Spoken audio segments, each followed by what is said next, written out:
The restaurant glowed softly under golden lights, the kind that made everything look warm and expensive.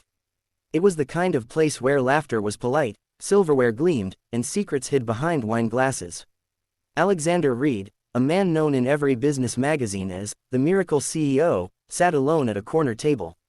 His suit was immaculate, his watch worth more than most people's cars, but his eyes carried the exhaustion of a man who had forgotten how to rest. He was waiting for a business associate, one who promised a new contract worth millions. He didn't know that tonight, his fate would hang by a thread, or rather, a folded note handed by a trembling waitress. Before we dive deeper into this gripping story, if you believe in kindness, second chances, and the power of doing the right thing even when it's dangerous, please take a moment to like, comment, share, and subscribe to Whispers of Kindness. Your support helps us share more stories that remind the world, good people still exist. Alexander glanced at his phone again. His 6-year-old daughter, Lily, had sent a voice note earlier. "Daddy, don't forget my school play tomorrow. I'll be the moon." He smiled faintly, the first real smile of his day, but it didn't last.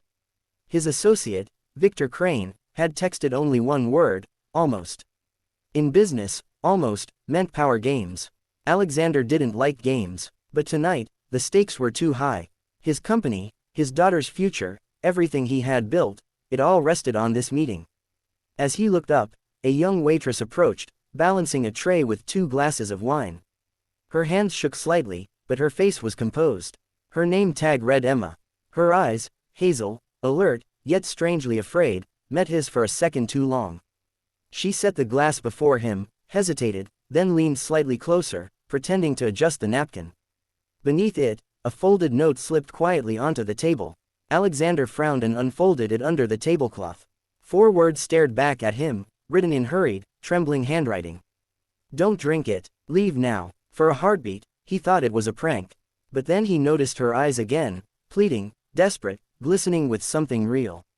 He glanced toward the bar, where Victor Crane had just entered, all charm and arrogance. Victor nodded to the bartender, then walked toward Alexander with his usual snake-like grin. In that moment, instinct, something beyond logic, told Alexander to trust the note. As Victor approached, Alexander stood up, pretending to straighten his jacket. He caught Emma's wrist gently, his voice low. "Come with me," he whispered, his tone leaving no room for argument. She froze, startled, her lips parting in shock. But when he pulled her toward the exit, she didn't resist.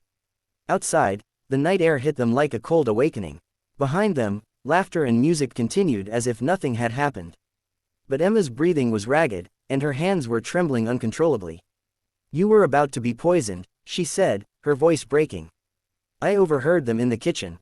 They said your wine would make it look like a heart attack. Please, you have to believe me." For a long moment, Alexander couldn't speak. He had faced ruthless competitors before, but this was beyond business. He looked at the young woman before him, a waitress risking her job, maybe her life, for a stranger. "Why would you help me?" he finally asked. Tears welled in her eyes. "Because no one helped my brother. He worked for a company like yours, one of your rivals. He found something illegal, and they silenced him.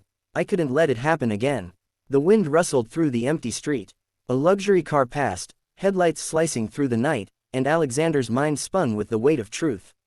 Someone wanted him gone. Victor Crane, the partner he was supposed to meet, had orchestrated everything. And this girl, this waitress, had saved him from a quiet death over dinner. They walked together for a while, unsure where to go. He insisted on driving her home. She refused at first but finally agreed, seeing the sincerity in his eyes. As they drove through the sleeping city, Alexander felt something stir inside him, a fragile warmth he hadn't felt since his wife died 3 years ago. When they reached her small apartment, she hesitated before getting out. "You should go to the police," she said softly. "They won't believe me, but they'll believe you." He nodded. "They'll believe both of us," he replied firmly. "You're not alone in this anymore." The investigation that followed shook the city. Victor Crane was arrested for attempted murder and corporate fraud. The media called it the poison deal scandal.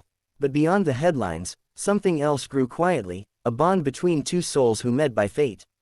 Months later, Alexander found himself back at that same restaurant, only now it was under new management. The staff were cheerful, the place brighter. Emma stood behind the counter, now the assistant manager, her confidence blooming. He walked in with a small bouquet and a wide smile. "I owe you more than my life," he said. "You saved a father for his little girl." Emma's eyes softened. "You owe me nothing. You gave me a reason to believe that good people still exist." He chuckled. "Then maybe we can keep proving that, together." Lily, his little daughter, ran in from behind him, holding a small flower. "Hi, Miss Emma. Daddy says you're his best friend." Emma laughed and knelt down to take the flower. "Then I'm the luckiest waitress in the world." And in that simple, sunlit moment, 3 hearts that once carried pain found peace, hope, and the kind of family none of them saw coming.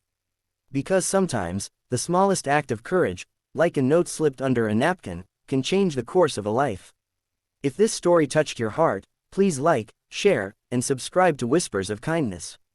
Help us spread stories that remind the world that even in darkness, there are people brave enough to shine. Speech balloon special request.